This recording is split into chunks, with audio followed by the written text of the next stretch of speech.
இவ்வளவு நாளா நடிகரா இருந்த விஜய் இன்னைக்கு தமிழ்நாட்டு முதலமைச்சரா பதவி ஏற்றிருக்கிறார் அப்படின்னா அந்த பதவியேற்பு விழாக்கு யாரு கட்டாயம் வரணும்? அவருடைய மனைவி பிள்ளைகள் வரணுமா இல்லையா? வந்தது யாரு?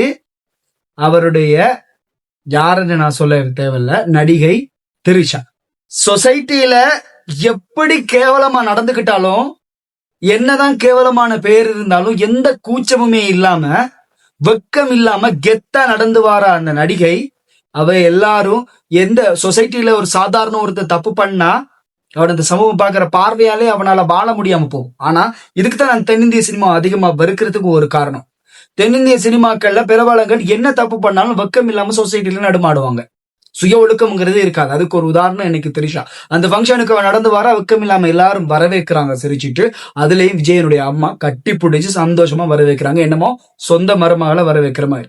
இப்படி சுய ஒழுக்கம் இல்லாத ஒரு குடும்பத்துல இருந்து வந்த ஒருத்தர் எப்படி இருப்பாரு? சுய ஒழுக்கம் தான் இல்லைன்னு பார்த்தா அரசியல் ஒழுக்கமும் அங்க இல்ல. ஒரு சிஎம் பதவியேற்பு விழான்னா அரசியல்ல ஒழுக்கம் என்னன்னு சொன்னா எதிர்கட்சிகளை கூப்பிடணும். ஆனா இங்க எதிர்கட்சியில கூப்பிடல, சினிமா பிரபலங்கள் தான் வந்திருந்தாங்க. இது ஒரு சிஎம் பதவியேற்பு விழா மாதிரியே இல்ல, அது ஒரு ஆடியோ லான்ச் மாதிரி இருந்துச்சு. இப்படிப்பட்ட ஒருத்தர் கொடுத்த வாக்குறுதியை சரியா காப்பாத்துவாரா? எலெக்ஷன் டைம்ல நிறைய வாக்குறுதிகள் அள்ளி எறிஞ்சாங்க. ஆனா இப்ப அரசியலுக்குள்ள வந்ததுக்கு அப்புறம் தான் ரியாலிட்டி அவருக்கு விளங்குது. இப்ப என்ன பண்றாரு? முதல் கையெழுத்து போட்டாரு, இந்த 200 யூனிட் மின்சாரம் பாவிக்கிறார்களுக்கு 200 யூனிட் ஃப்ரீயா கொடுக்கறதா அவர் வாக்குறுதியை சொல்லி இருந்தாரு. இப்ப என்ன சொன்னாரு? 500 யூனிட்டுக்குள்ள யாரு மின்சாரம் பாவிக்கிறீங்களோ அவங்களுக்கு 200 யூனிட் ஃப்ரீ. தமிழ்நாட்டில் இருந்து நிறைய மக்கள் பேசக்கூடிய வீடியோ எல்லாம் பார்த்தேன். அவங்க எல்லாம் சொல்றாங்க என்னன்னு சொன்னா, 500 யூனிட் ஒரு மாசத்துக்குள்ள பாவிக்கிறதே கஷ்டம், அதுவும் 2 மாசத்துக்கு 500 யூனிட்டுக்குள்ள பாவிக்கணும் அப்படின்னா வீட்டை எல்லாம் லைட்டை ஓப்படி போட்டு விளக்கு கொடுத்துட்டு தான் இருக்கணும்னு சொல்லி, சாத்தியமே இல்லாத ஒரு விஷயம் 500 யூனிட்டுக்குள்ள பாவிக்கிறேங்கிறது. இதெல்லாம் தெரிஞ்சுதான் அந்த சட்டத்தை போட்டிருக்கிறாரு. அதுவும் முதல் கையெழுத்து. வரலாற்றிலேயே நியூஸ் போடுறாங்க அப்படின்னு சொன்னா, வரலாற்றிலேயே இந்த பதவியேற்ற மேடையில செயின் போட்டது இல்லையா, இன்னைக்கு செயின் போட்டிருக்கலாம். அது எல்லாருக்குமே பெரிய ஒரு ஏமாற்றம். அதுக்கப்புறம் இன்னொரு விஷயம் சொன்னார், என்ன தெரியுமா? கஜானா காலியா இருக்கா.